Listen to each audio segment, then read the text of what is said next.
जब बैंक कब्जा करने आता है तब तुम रोते हो, अरे क्यों कब्जा करा, घर तो मेरा, घर आपका कहाँ है, आपने तो लिख के दिया घर मेरा नहीं है, मैं मालिक नहीं हूं आज से।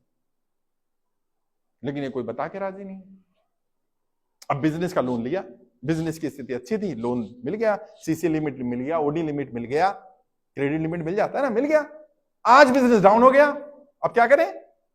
अब रूल कहता है कि आप बैंक में जाइए और बैंक को अपनी स्थिति के बारे में बताइए कि आज मेरी स्थिति ठीक नहीं है। अब बैंक क्या करेगा? बैंक आपके लोन को रीस्ट्रक्चर कर सकता है। रीस्ट्रक्चर में क्या होता है? आपकी जो हफ्ता है, ईएमआई है, उसको कम कर सकता है। आप बोलो भाई मेरा व्यापार है, सुन लो, पहले मैं अपनी बात रख दूं, फिर कैसे हैंडल करना वो ही बता दूंगा। आपने गए बैंक में, भी मेरा व्यापार था, मेरा व्यापार चलता था, मेरी किस्त जाती थी 50,000 की, मैं आराम से देता था। आज मेरा व्यापार 10% है, तो मैं किस्त कितनी दे पाऊंगा? 5,000, 10,000 रुपए। आप मेरा लोन रीस्ट्रक्चर करो। आपको बैंक क्यों नहीं करता, और आप कैसे बात करते हो? आप ओरली बात करते हो। बैंक से कोई ओरल बात नहीं करनी, जो भी करना लिख कर करना, और लेटर में लिखना आरबीआई की गाइडलाइंस कहती है 2 बार मैं अपना लोन रीस्ट्रक्चर करा सकता हूं। आरबीआई की गाइडलाइंस के हिसाब से रीस्ट्रक्चर करिए, अगर नहीं कर रहे हैं तो रिटर्न में जवाब दे दीजिए। नौकरी चली जाएगी उसकी अगर वो रिटर्न में कह दे मैं नहीं कर रहा आरबीआई की गाइडलाइंस। अभी बताया ना, सुभाष चंद्रा का लोन था, कितना लोन था भाई? 48,000 करोड़, 48,000 करोड़। उसने रीस्ट्रक्चर करवाया, मेरी स्थिति खराब है, प्रॉपर्टी भी गिरवी थी सारी। पता है बैंक ने क्या किया? 37,000 करोड़ माफ कर दिया उसमें से। और रीस्ट्रक्चर में क्या किया? 11,000 करोड़ रुपए देने हैं थोड़े थोड़े करके। और कंपनी की जो प्रॉपर्टियां रखी थी, जो कंपनियां रखी थी, वो भी छोड़ दी। कोई नियम होगा तभी तो छोड़ा होगा। तो जिस नियम से उसका कर दिया, उसी नियम से हमारा वाला भी कर दो। प्रॉब्लम क्या है? हमें नियम ही नहीं पता। और कहां है? आपने जो पेपर साइन किए उसमें टर्म्स एंड कंडीशन देखोगे ना, क्रेडिट कार्ड भी लेते हैं तो 100-200 टर्म्स एंड कंडीशन, इतनी बारीक आप पढ़ ही नहीं सकते, इतनी बारीक। और अगर पढ़ लिया तो आप लोगे नहीं। गारंटर का मतलब नहीं पता लोगों को। गारंटर का मतलब पता क्या है?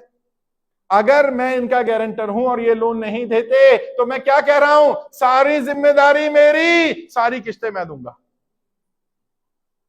कई फंसे हुए हैं गारंटर बेचारे, अब आके रोते मेरे पास, साहब मैंने ना बस ये फोन आया था, उसने कहा बोल दियो जानता है, मैंने बोल दिया मैं जानता हूं, उसने एक पेपर पे साइन कराया, मैंने कर दिए, अब वो कह रहे तेरी प्रॉपर्टी जाएगी क्योंकि तूने गारंटी ली है।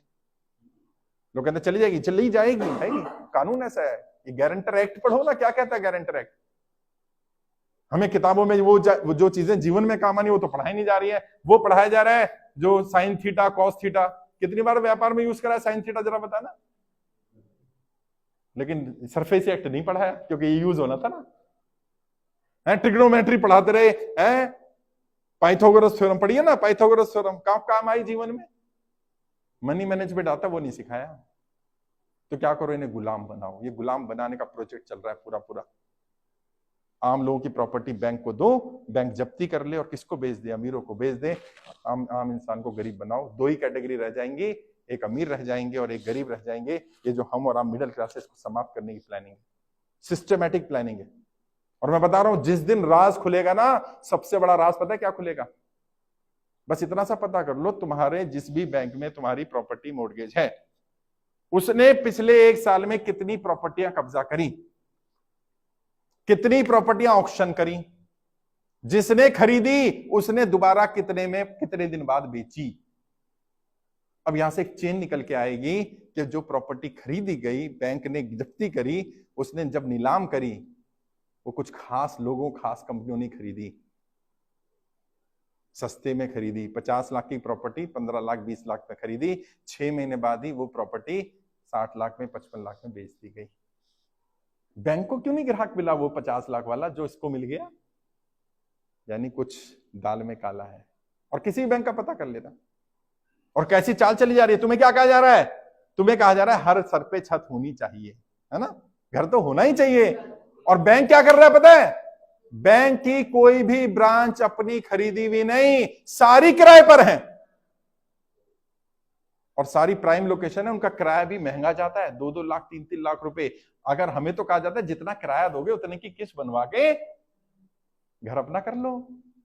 अबे गधे, तू जो सलाह मुझे दे रहा है वो खुद क्यों नहीं कर रहा? क्योंकि वो समझदार है, वो पता है फंसने वाला धंधा है, इसमें नहीं घुसने का। जो बैंकर हैं, मुझसे नाराज है वो बैंक वाले लोग। बैंक वाले लोग क्रेडिट कार्ड यूज नहीं करते। एक बैंकर है, मेरा मित्र है, अच्छे बैंक में। मैंने कहा भाई एक पेमेंट करनी है, क्रेडिट कार्ड दे दियो। क्रेडिट कार्ड वो तो नहीं है ना। भाई यार क्या बात कर रहा है, बैंकर इतना बड़ा? कह रहे मूर्ख नहीं हूं, बैंकर हूं। मैंने क्यों? कह रहा बताना मत किसी को। मैंने बता तो सही, फिर तो देखूंगा मैं किस किस को बताना है। कह रहा क्रेडिट कार्ड सबसे बड़ा जाल है लोगों को फंसाने का। 2 लाख 3 लाख की लिमिट का कार्ड उसको दे देते हैं हम जिसकी 20-30 हजार की नौकरी है। अब वो क्या करता है, इमरजेंसी में तो भाई पैसा जेब में पड़ा है तो यूज कर देता है। जब तक सही यूज करता सही है, जिस दिन बाउंस होता है उस दिन उसे पता चलता है मैं कहां फंस गया। 30% 40% का इंटरेस्ट साहब कभी भर ही नहीं पाएगा, ये तो मर जाएगा। और एक एक छोड़िए, 2-2 5-5 10-10 क्रेडिट कार्ड लेके घूम रहे हैं। मेरे पास नहीं है, फाड़ दिया। मैंने कहा नहीं, ये तो फंसाने वाला काम कर रहे हैं। और मैं ये सब क्यों कर पाया, और क्यों मैं तुम्हें कर्जे की दलदल से निकाल पा रहा हूं, क्यों तुम्हारा दर्द समझ पा रहा हूं? क्योंकि मैं कभी कर्जे में था यार। मुझे मालूम है वो दर्द क्या होता है। जो अच्छा इंसान हो और घर पे कोई मांगने वाला आ जाए, देने की नियत है, पैसा नहीं है, कैसा महसूस होता है मैं वो दर्द जानता हूं। कि कहा भी ना जाए और सहा भी ना जाए, किससे कहे जाकर? कौन सुनेगा, कौन मानेगा कि मेरी गलती नहीं है? तो मैंने तय किया, जब मैं उस कर्जे की दलदल से बाहर निकला, मैंने तय किया मैं इस कर्जे की दलदल से जनता को बाहर निकालूंगा। मेरी ट्रेनिंग मैंने तैयार की, कर्जे से बाहर निकलने के 20 तरीके।